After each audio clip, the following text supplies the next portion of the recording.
Hello guys, कैसे हैं सभी। उम्मीद करते हैं सभी बढ़िया होंगे। तो आज का हमारा टॉपिक है आज का class 11th biology part number 4, जिसमें हम कवर करने वाले हैं अपना रेस्पिरेटरी वॉल्यूम्स एंड कैपेसिटी। ये सबसे ज़्यादा इम्पोर्टेंट चीज़ें हैं, मतलब 10-11 चीज़, मतलब टॉप थोड़े छोटे छोटे हैं। वॉल्यूम्स और कैपेसिटी, इनमें हमें बहुत ज़्यादा कन्फ्यूज़न होती है, इसलिए आज हम इन्हें बिल्कुल डिटेल में समझने वाले हैं और अच्छे से करने वाले हैं। So my name is Himanshu Gupta और आप देख रहे हैं आपका अपना चैनल HL क्लासेस। तो अगर आपने वीडियो को सब्सक्राइब नहीं चैनल को सब्सक्राइब नहीं करा है तो उसे कर लें और वीडियो के अंत तक बने रहें। तो चलो स्टार्ट करते हैं respiratory volumes and capacity. Okay, respiratory volume and capacity. अगर थोड़ा सा मतलब मिस्टेक हो जाए हमसे स्पेलिंग में तो कृपया में माफ करिएगा। ओके, देख सकते हैं आप लोग। अब देखो, सबसे पहले आता है आप हमारा टाइडल वॉल्यूम, बोले तो टीवी। ये टीवी होता क्या है? इसका है टाइडल वॉल्यूम, जो हम नॉर्मल सांस एक बार रीड करेंगे फिर इसके बाद देखेंगे। Okay, tidal volume, it is the amount of air which passes out into and out the lungs during each cycle of normal respiration about 500 ml। तो देखो, ये क्या है, नॉर्मल से नॉर्मल कंडीशन में जैसे आप सांस ले रहे हो, मतलब नॉर्मल ले रहे हो, तो उसे बोलेंगे आप टाइडल वॉल्यूम। फर्स्ट है हमारा टाइडल वॉल्यूम। आपको कम्युनिटी क्वेश्चन दिए गए थे, उन्हें आपने सॉल्व कर लिए होंगे, तो आंसर आपको लास्ट में बता दिए जाएंगे। ओके, तो देखो ये समझ में आ गया सभी को।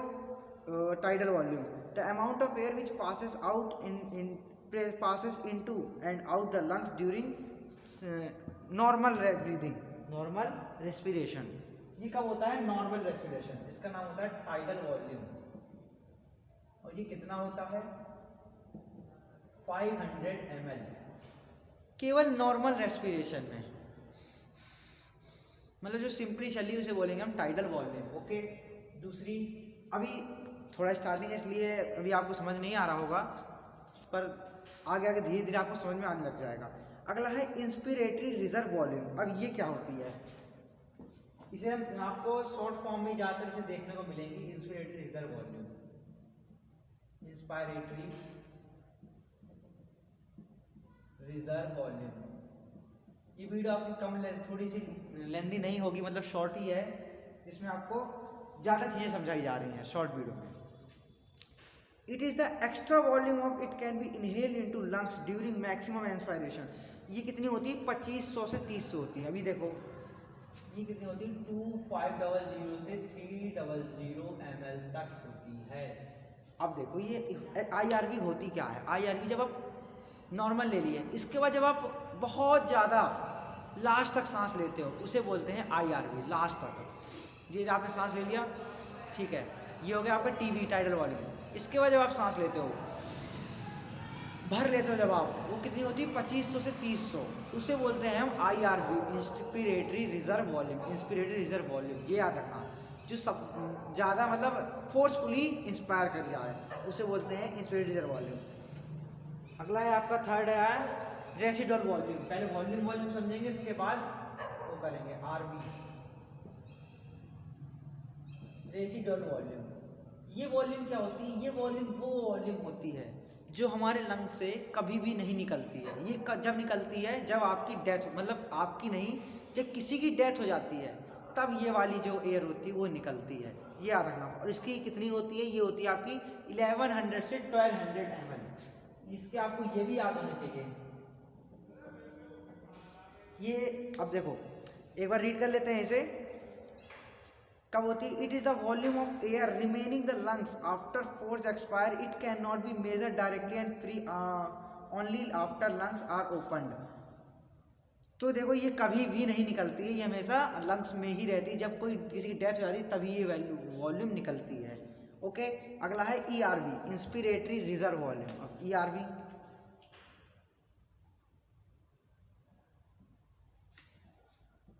इंस्पायरेटरी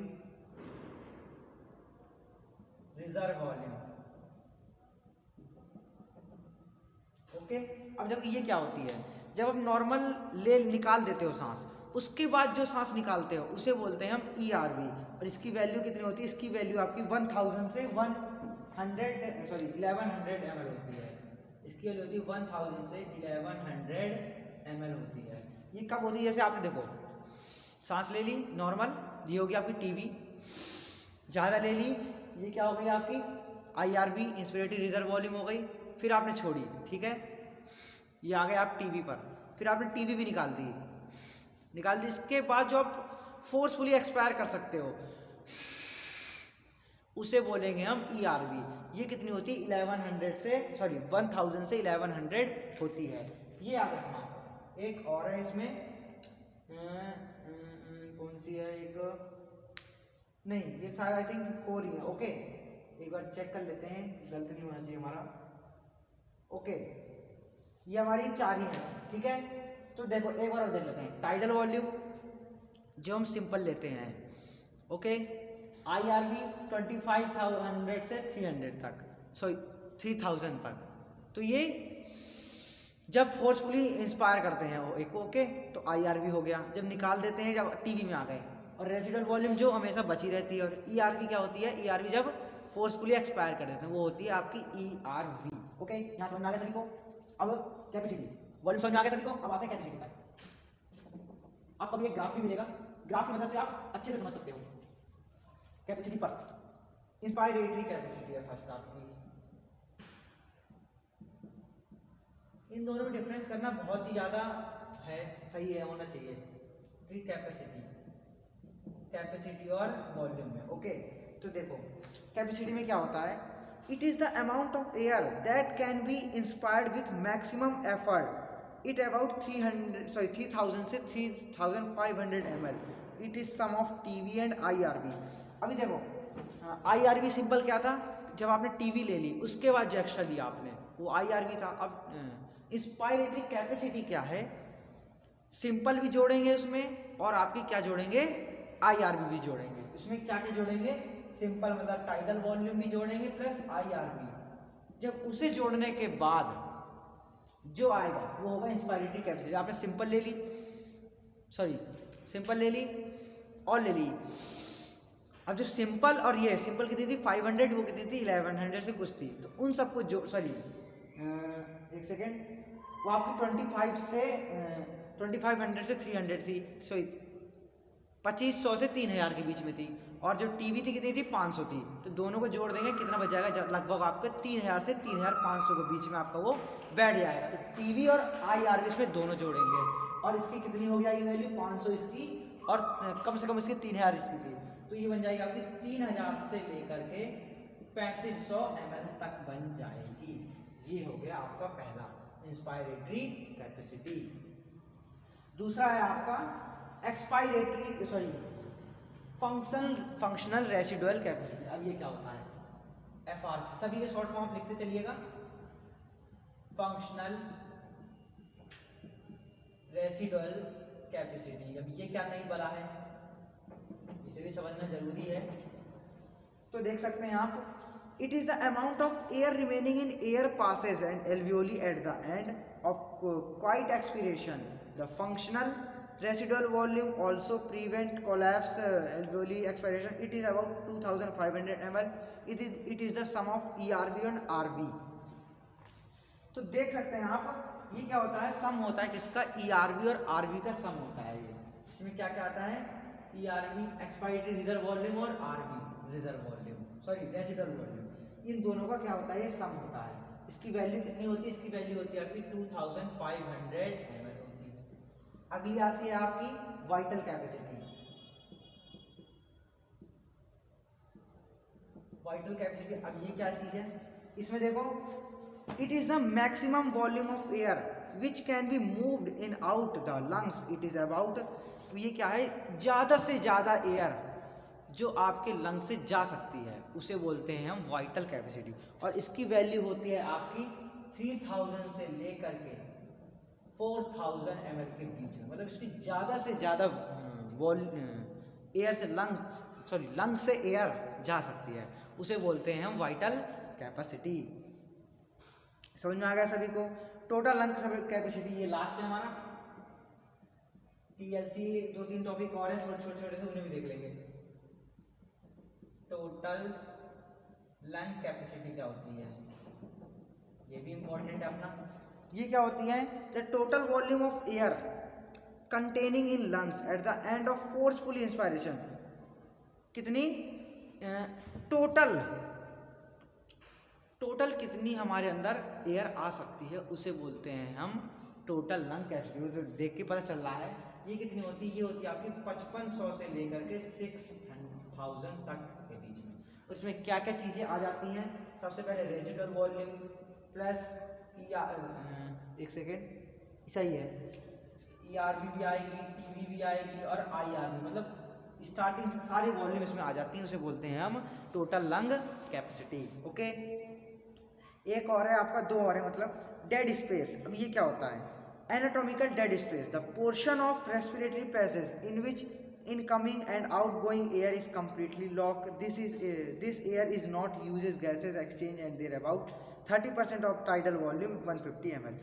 इसमें क्या होता है, डेड स्पेस में इनकमिंग और आउटगोइंग दोनों का, ये फोन का नहीं, कमिंग रिचार्ज वाला सिस्टम नहीं है यहाँ पर, मतलब एयर का इनकमिंग और आउटगोइंग दोनों खत्म हो जाए तो उसे बोलते हैं। और एल्वियोलर वेंटिलेशन क्या होता है, this is the volume of air that moves into and out the alveoli पर मिनट। तो एल्वियोलर वेंटिलेशन क्या होता है, एल्वियोली में 1 मिनट में कितनी एयर जा रही है और कितनी आ रही है, उसे बोलते हैं हम एल्वियोलर वेंटिलेशन। ओके, समझ में आ गया सभी को। एक ग्राफ बना देते हैं आपको, जिससे आपको ज़्यादा अच्छी तरीके से समझ में आएगा। और आपको मतलब हमारी दो टीचर औरतें जिन्होंने आपको समझाया होगा, आपने वीडियो देख ली होगी, कमेंट करके जरूर बताइएगा कि वो कैसा पढ़ा रहे हैं आप लोगों को। ओके, ग्राफ पे आ जाते हैं। तो अगर आपको ग्राफ दिख रहा हो यहाँ पर, मतलब बना देते हैं एक बार।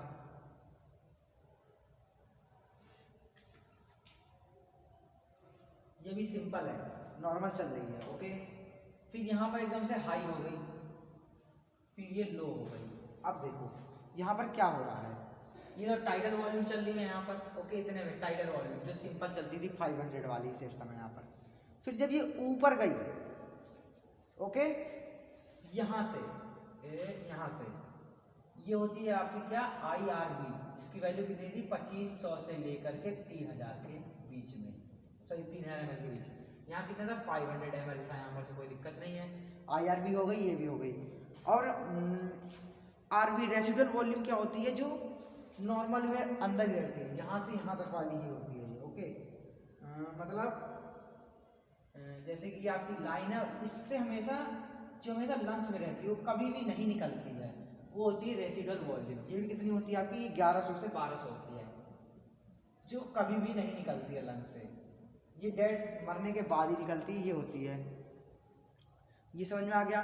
और जो ERV क्या होती है, ERV देखो यहाँ दिखा सकते हैं हम आपको, सॉरी यहाँ थोड़ा सा ये हो गया है, ये होती है ERV, इसके बाद वाली, मतलब यहाँ से लेकर के यहाँ तक ये होगी आपकी ERV। ये कितनी होती है, ये भी 1100 से 1200 के आसपास ही होती है, जो लास्ट में निकल जाती है। तो इतना आपको ग्राफ समझ में आ गया होगा। और आज की वीडियो के लिए, सॉरी आज के लिए इतना ही। मिलते हैं अपने नेक्स्ट लेक्चर में मैकेनिज्म ऑफ ब्रीदिंग के साथ। तो सभी लोग, अगर कोई चैनल पर नया है तो सब्सक्राइब कर ले, वरना तो सब ठीक ही चल रहा है, और हमें सपोर्ट करे। Thank you.